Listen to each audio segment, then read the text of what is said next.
Good morning students. आज के इस वीडियो में अपन एक बार फिर अपने एडमिनिस्ट्रेटिव लॉ के चैप्टर को आगे बढ़ाएंगे। और जैसा कि आपको पता है, एडमिनिस्ट्रेटिव लॉ में अपन प्रशासनिक विधि के संबंध में लोकपाल और लोकायुक्त अधिनियम 2013 को अध्ययन करना शुरू किया था। और इसके कॉमन इंट्रोडक्शन में अपन ने दो छोटे छोटे वीडियोज़ के माध्यम से स्टडी कर ली है। अब देखिए, इस अधिनियम के सेक्शन 2 की चर्चा भाग 2 चैप्टर फर्स्ट में अपन इसकी चर्चा करेंगे। तो यहाँ बहुत ही ब्रीफली आपको वैसे कॉम्पिटिटिव एग्जामिनेशंस के लिहाज से इसको देखना है, बाकी डिस्क्रिप्टिव टाइप से इसमें कोई स्पेशल चीज़ महत्वपूर्ण नहीं है। तो यहाँ देखो, इस अधिनियम की धारा 2 में जिन शब्दों को डिफाइन किया गया है उनमें जो शब्द दिए गए हैं उन विशेष शब्दों से क्या अभिप्रेत है, ये चीज़ अपने को विशेष रूप से ध्यान में रखनी है। तो इस कड़ी में अपन इस अधिनियम के सेक्शन 2 के कुछ विशेष जो शब्द हैं उनको अपन 1 बाय 1 करके अध्ययन करेंगे। देखिए, इस अधिनियम में जगह जगह जो शब्द आएंगे उनका क्या मीनिंग है। तो पहले एक प्रश्न को लेके अपन इसको आगे बढ़ रहे हैं। तो क्वेश्चन आपके सामने है, देखिए इसमें स्क्रीन पे स्लाइड पे पड़ा है, अधिनियम की धारा 2(1) में किससे क्या अभिप्रेत है। तो सेक्शन 2(1) में कुछ विशिष्ट शब्दों को डिफाइन किया गया है। तो पहली बात तो ये कि इस अधिनियम की जो पारिभाषिक शब्दावली है वो अधिनियम की धारा 2(1) में है। जिन शब्दों को डिफाइन किया गया है उनका एक चार्ट आपके सामने मैंने इस स्क्रीन के ऊपर प्रोजेक्ट कर रखा है, जिसे आप अच्छी तरह से देख सकते हैं। पहला शब्द इसमें है न्यायपीठ। तो देखो, इसमें मैं आपको बता दूं कि लोकपाल संस्था जो है, जिस प्रकार अपने हाईकोर्ट और सुप्रीम कोर्ट की बेंच होती है, उसी हिसाब से लोकपाल संस्था भी अपने बेंचेज के माध्यम से या बेंचों के माध्यम से अपने क्रियाकलापों को पूरा करेगी, या भ्रष्टाचार संबंधी जो मुकदमे या शिकायतें उसके पास आएंगी उनका निस्तारण करेगी। तो यहाँ न्यायपीठ, जैसे अपन न्यायालय की बेंच या पीठ से बात करते हैं, उस हिसाब से इसमें न्यायिक पीठ का मीनिंग जो है वो है लोकपाल की न्यायपीठ। तो लोकपाल के अध्यक्ष को लोकपाल की न्यायपीठें गठित करने की शक्ति है। और उन न्यायपीठों में सुनवाई के लिए कौन होंगे, इसके लिए आगे अपन इस अधिनियम में बहुत सारे प्रोविजंस हैं जिनको अपन डिटेल से अध्ययन करेंगे। लेकिन यहाँ पहला शब्द जो अपने सामने है वो है न्यायपीठ। तो न्यायपीठ का मतलब किसी हाईकोर्ट या सुप्रीम कोर्ट की न्यायपीठ या बेंच से नहीं है, यहाँ लोकपाल की न्यायपीठ अभिप्रेत है। ठीक है। तो इस एक्ट में जहाँ कहीं भी अपन न्यायपीठ शब्द की को अध्ययन करेंगे, इसका मतलब है लोकपाल संस्था की ओर से स्थापित की गई न्यायपीठ। दूसरा, इसमें जगह जगह पूरे अधिनियम में अध्यक्ष शब्द आएगा। तो पूरे अधिनियम में अगर कोई स्पेशली उसको एक्सप्लेन नहीं किया गया है तो अध्यक्ष का मीनिंग अपन लेंगे लोकपाल संस्था के अध्यक्ष से या भारत के लोकपाल से। तो अध्यक्ष का मतलब है लोकपाल। इसके अलावा विभिन्न धाराओं में जगह जगह अपने सामने ये शब्द आएंगे कि सक्षम प्राधिकारी, सक्षम प्राधिकारी।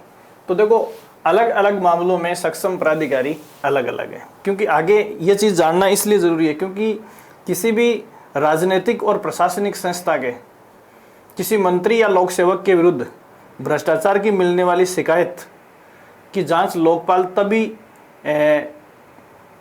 शुरू कर सकेगा जब उससे संबंधित सक्षम प्राधिकारी से अनुमति प्राप्त कर लेगा। इसलिए किसी भी राजनीतिक बॉडी या सरकार के मंत्री या किसी भी विभाग के पदाधिकारी के विरुद्ध या लोक सेवक के विरुद्ध लोकपाल संस्था अपनी जांच शुरू करें तो उसे जांच शुरू करने से पहले किससे अनुमति लेनी पड़ेगी या परमिशन लेनी पड़ेगी। इसके लिए हमें सक्षम प्राधिकारियों का ध्यान होना जरूरी है। तो यहाँ देखिए, प्रधानमंत्री के संबंध में सक्षम प्राधिकारी लोकसभा है। तो अगर प्रधानमंत्री के विरुद्ध किसी प्रकार की जांच करनी है लोकपाल को, तो सक्षम प्राधिकारी के रूप में लोकसभा, तो अनुमति किससे लेनी पड़ेगी, लोकसभा से।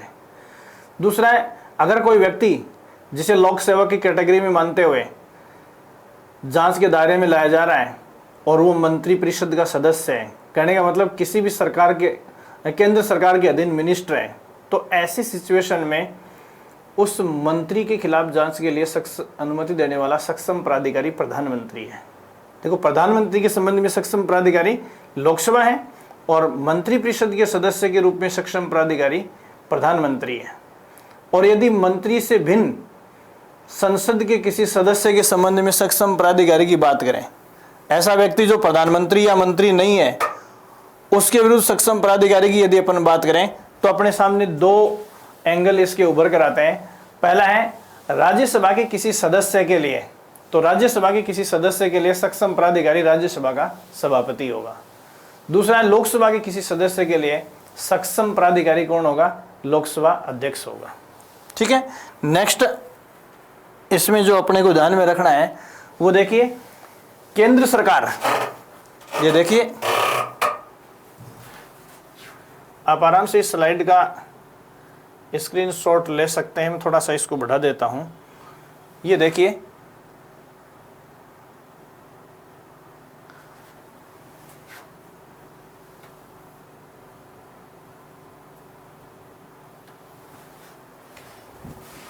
इसमें देखिए केंद्र सरकार के मंत्रालय या विभागीय अधिकारी के संबंध में, अगर सेंट्रल गवर्नमेंट के किसी भी मंत्रालय या किसी भी डिपार्टमेंट में कोई अधिकारी है तो उसके खिलाफ शिकायत की जांच शुरू करने से पहले परमिशन देने वाला सक्षम प्राधिकारी बार साधक मंत्री होता है।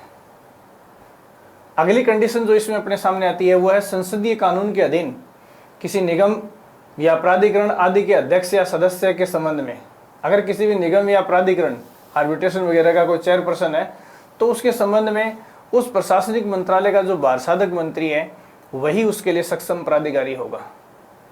अगर किसी न्यायिक सदस्य की अपन बात करें तो देखो, लोकपाल जहां कहीं भी न्यायिक सदस्य होगा, इसका मतलब ये नहीं है कि कोई सुप्रीम कोर्ट, हाई कोर्ट या जिला सेशन अदालत या अधीनस्थ अदालतों का जज है। न्यायिक सदस्य का मतलब उस व्यक्ति से है जो लोकपाल का कोई न्यायिक सदस्य है, इस संस्था में जिसे न्यायिक सदस्य के रूप में नियुक्ति मिली है या अपॉइंटमेंट दिया गया है।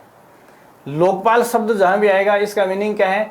लोकपाल एवं लोकायुक्त अधिनियम 2013 के सेक्शन 3 में जो निकाय स्थापित किया गया है वो लोकपाल है। तो देखिए यहाँ बड़ी बात क्या है, लोकपाल संस्था नहीं है, सॉरी लोकपाल पदाधिकारी नहीं है, लोकपाल एक संस्था है और उस संस्था का जो मुख्य पदाधिकारी होता है उसको अपन लोकपाल का अध्यक्ष बोलते हैं।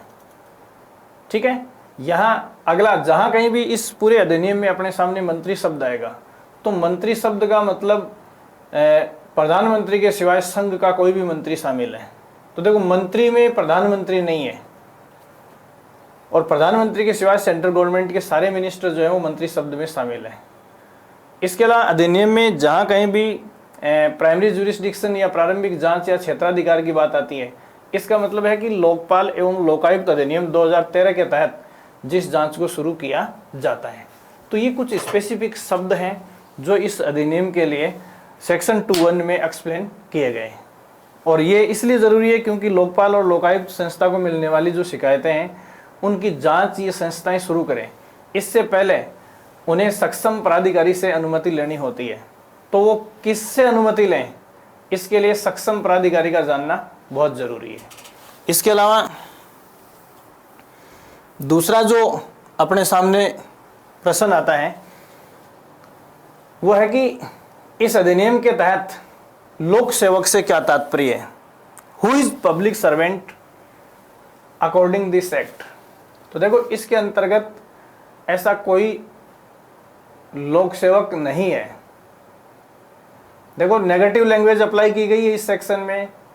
इसके अंतर्गत ऐसा कोई लोक सेवक नहीं है जिसके संबंध में सेना अधिनियम 1950, वायुसेना अधिनियम 1950, नौसेना अधिनियम 1957 तथा तट रक्षक अधिनियम 1978 के अधीन किसी न्यायालय या अन्य प्राधिकारी द्वारा अधिकारिता प्रयुक्त है या उन अधिनियमों के अधीन ऐसे लोक सेवक को प्रक्रिया लागू होती है।